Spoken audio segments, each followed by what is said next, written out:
জন্ম হচ্ছে 1985 সালে, আর মুক্তিযোদ্ধা ভাতা তুলে তুলে খায় কেমনে মাথায় কাজ করে না। হাসিনা বুবুর কি মাথায় সেন্স নাই নাকি? যদি মুক্তিযোদ্ধা হয় 15,000, সেখানে 2 লক্ষ মুক্তিযোদ্ধা মাংনা মাংনা টাকা তুলে তুলে খাচ্ছে। মুক্তিযোদ্ধা আমাদের গর্ব। আজকে মুক্তিযোদ্ধারা না থাকলে তোমরা বেঁচে থাকতা না, তোমরা জন্মগ্রহণ করতে পারতা না। আর তোমরা আজকে মুক্তিযোদ্ধাকে নিয়ে এরকম কটূক্তিমূলক কথা বলো। হ্যাঁ, সাবধান হয়ে কথা বলো। মুক্তিযোদ্ধাকে মাথার উপর রাখছি আমি। যে মুক্তিযোদ্ধা যুদ্ধের সময় পালিয়ে পালিয়ে বেড়ায়, উল্টা সেই মুক্তিযোদ্ধারা আজকে নাকি মুক্তিযোদ্ধা। আর যে যুদ্ধ করছে অরিজিনালি, যে রক্ত দিছে দেশের জন্য, সে আজকে দেশের মধ্যে ভাত পায় না, থাকার জায়গা পায় না, 3 বেলা ভাত পায় না, মারা যাচ্ছে না খেয়ে। সবাইকে যাচাই করে মুক্তিযোদ্ধা কার্ড দেওয়া হয়েছে। মুক্তিযুদ্ধে যারা অংশগ্রহণ করেছে তাদেরকে আলাদাভাবে চিহ্নিত করে রাখছিল সেই সময়কার আমাদের সৈন্যরা। আর তুমি আজে বাজে কথা বলো। এই তোকে কিন্তু জেলে ভরাবো বলে দিলাম, রিমান্ডে নেব 15 দিনের জন্য। উচিত কথায় দোস্ত বেজার, আপনার হয়েছে সেই দশা। উচিত কথা বলতেছি, ভাল ঠেকতেছে না নাকি? আরে যারা অরিজিনালি যুদ্ধ করেছে তাদের একটু খোঁজখবর নিয়ে দেখেন।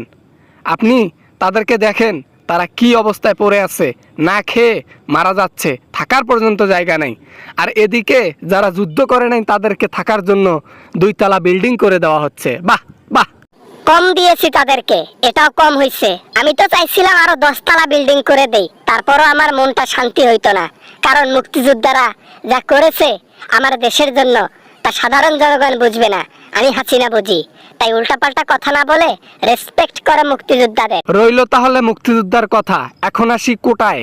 এখন যোগ্য ব্যক্তি যারা রয়েছে বাংলাদেশের মধ্যে, লেখাপড়া করছে, MBBS একেবারে মাস্টার্স কমপ্লিট করে আজকে রিক্সা চালাচ্ছে। আর এদিকে মুক্তিযোদ্ধার ছেলে গাঁজা ফুকে বেড়ায় সারাদিন, সেই ছেলে আজকে ডিফেন্সে চাকরি করতেছে, আজকে বড় বড় সরকারের বড় বড় পর্যায়ে চাকরি করতেছে। আর যারা যোগ্য ব্যক্তি তারা রিক্সা চালাচ্ছে, ভ্যান চালাচ্ছে। এই হলো বাংলাদেশের রাজনীতি, দুর্নীতিবাজ। আবার না মানে হ্যাঁ, তা কি হয়েছে? তার কি হয়েছে? তাও যোগ্য ব্যক্তি আমাদের কাছে, মুক্তিযোদ্ধার কৃতি সন্তান তারা। গাঁজা ফুকলেও তাদেরকে চাকরি দেব, কোনো সমস্যা নাই। তাদের চাকরি দরজা একদম আমার খোলা থাকবে। বড় বড় পর্যায়ে মুক্তিযুদ্ধ কোটায় লোক ঢোকাবো। আর যোগ্য ব্যক্তিরা তো অতি অতি মরুক, না খায় মরুক। দুর্নীতিবাজ সবসময় বাংলাদেশের নেতাগুলো জিতে যায় কেমনে জানি, যোগ্য ব্যক্তিরাই পিছে যায়, আর মূর্খ যারা তারাই এগিয়ে যায়। এই জন্য তো অ্যাক্সিডেন্ট হয়। কিছুদিন আগের ঘটনা, কিরাং মাথার উপর ফেলাই দিয়া 6 জনরে মাইরা ফেলাইলো। হ্যাঁ, মুক্তিযুদ্ধ কোটায় ঢুকাইছিল নাকি ওই লোকটারে, ওই ছেলেটারে?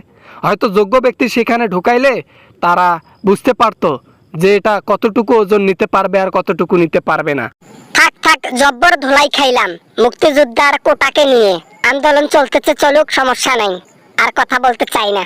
এই জন্য তো বলি, বাংলাদেশের সম্পদ কোথায় যায়, বাংলাদেশের টাকা কোথায় যায়? উন্নয়নের পিছনে টাকা খরচ করার নামে মুক্তিযোদ্ধাদের দেওয়া হয়। হ্যাঁ, সেই টাকা যদি আজকে জেলার গরিব মানুষগুলো পাইতো, হয়তো বাংলাদেশের কিছু সংখ্যক গরিব কমতো, আর না খেয়ে মানুষ মারা যায়।